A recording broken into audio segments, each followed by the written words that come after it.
తాకట్లో ఉన్న మీ బంగారాన్ని విడిపించి ఆ రోజు ఆన్లైన్ రేటుకి కొంటాం. Sharma gold company.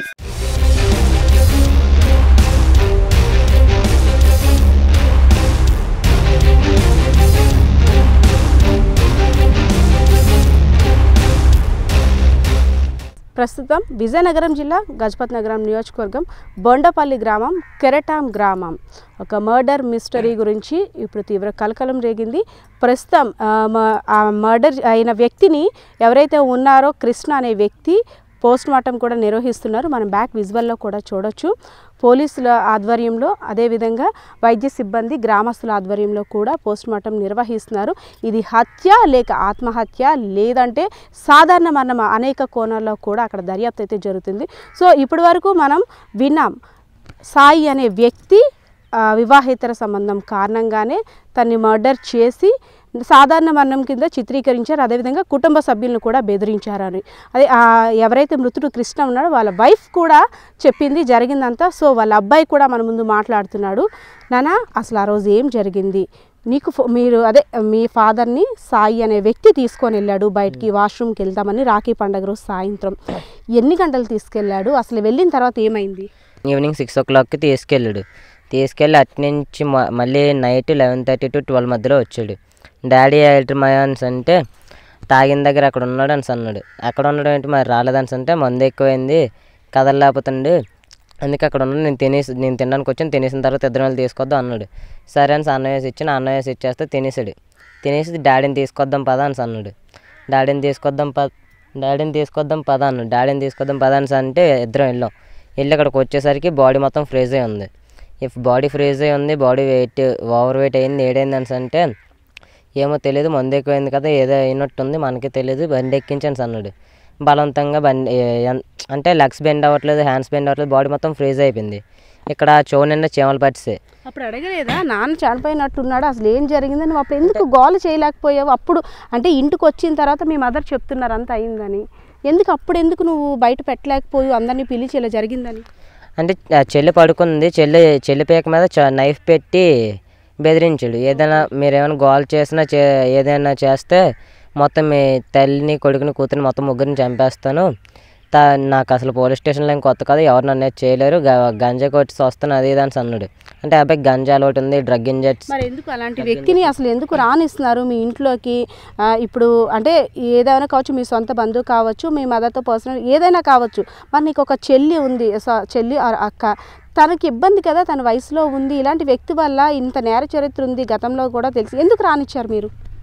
అంటే మేము పాస్ట్లో ఇలా ఫ్యూచర్లో ఇలా జరుగుద్దని మేము అనుకోలేదు కదా. అంటే అప్పుడు క్లోజ్గా ఉండేవాడు, బాగా మంచిగా ఉండేవాడు కదా అనేసి మేము క్లోజ్ అయ్యాం. కానీ ఇలా జరుగుద్దని ఎక్స్పెక్ట్ చేయలేదు కదా. రోజు 2 రోజుల ముందు కానీ లేదు నెల ముందు కానీ ఇంట్లోని సాయికి, మీ మదర్కి, మీ ఫాదర్కి లేదు మీ కుటుంబ సభ్యులు ఎవరితోటైనా గొడవలు అవ్వడం గమనించావమ్మా? డాడీకి బాబాయ్కి మాయకి గొడవ అయింది. దేనికి అంటే అప్పుడు చెల్లి ఫంక్షన్ 15th అయింది, June 15th చెల్లి ఫంక్షన్ అయింది.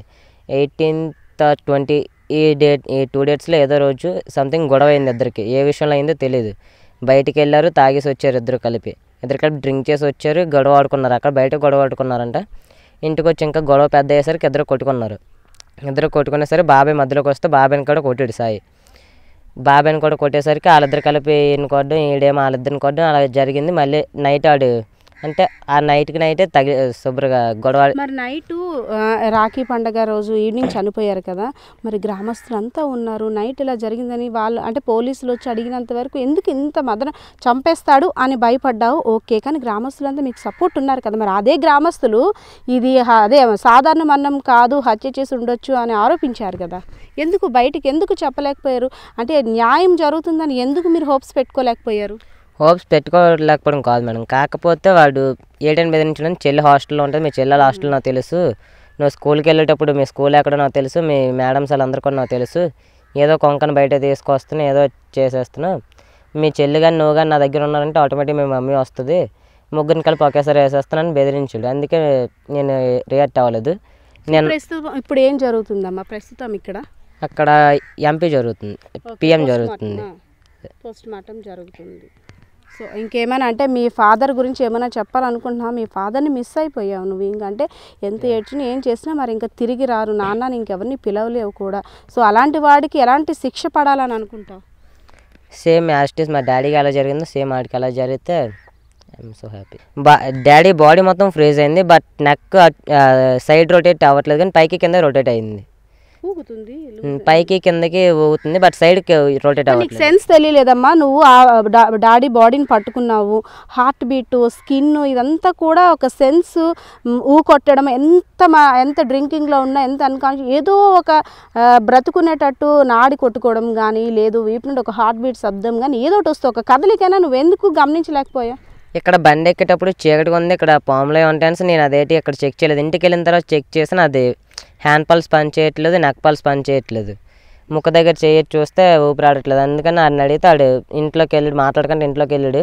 ఏటైందని మమ్మీ నేను అనకతలు వెళ్ళేసరికి నైఫ్ తీసి చెల్లిపోయాక మీద సార్ చెల్లిపోయి. ఎలా అంటే కొట్టి చంపాడా లేదంటే ఇంకా వేరేగా ఏమైనా కొట్టేనా చంపాడు? ఏమో అది మనకు తెలియదు. అంటే 6 to 11 ఇద్దరు కలిసి ఉన్నారు కదా, ఆ టైంలో ఏదైనా జరిగి ఉండొచ్చు.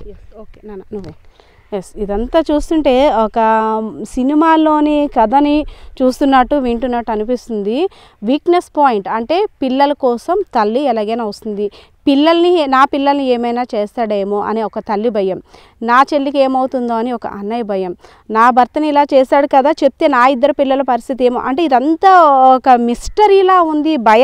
అంటే ఒక భయం కారణంగా జరిగిన వాస్తవాన్ని కూడా వెలుగులోకి తీసుకురాలేకపోయారు. గ్రామ పెద్దలు అడిగేసరికి కూడా వాళ్ళ దగ్గర సమాధానం లేదు. ఎందుకంటే ఆడపిల్ల పరిస్థితి ఏమవుతుందో, అంటే ఒక స్మాల్ మిస్టేక్ ఎంత పెద్ద కారణమైందో మనం ఇక్కడ చూడొచ్చు.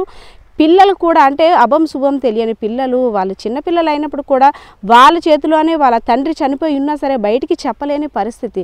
ఇదంతా ఆలోచిస్తుంటే సమాజం ఎటుపోతుంది అసలు. అంటే సొంత ఇంటి మనిషి, సొంత మేనల్లుడు అంటే ఈ ఇద్దరిని కూడా ఒక బ్రదర్ అండ్ సిస్టర్ లాగా సొంత మేనకోడల్ని సొంత మేనల్లుడిని చూసుకున్నట్టు, అలాంటిది గంజాయి నేను తాగుతాను, అదేవిధంగా నేను అనేక హత్యలు చేస్తాను, మిమ్మల్ని కూడా చంపేస్తాను, హాస్టల్కి వెళ్ళి మీ చెల్లిని కిడ్నాప్ చేస్తాను, మీ అందరిని కూడా చంపేస్తాను, అనేక కోణాల్లో కూడా వీళ్ళని భయపెట్టి ఇదంతా కూడా ఒక ప్లాన్ పద్ధతి ప్రకారం చేసి ఇప్పుడు కటకటాలు పాలయ్యాడు.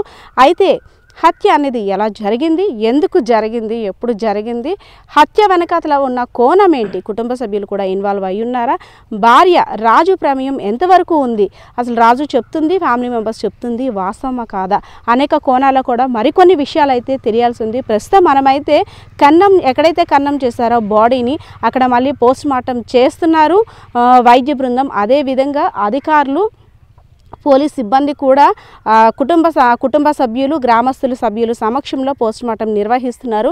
మరిన్ని విషయాలు కూడా కొంత వెలుగులోకి వచ్చే అవకాశం ఉంది మరి కాసేపట్లో. కెమెరా పర్సన్ బాలకిషోర్తో పద్మ, సుమన్ టీవీ, విజయనగరం.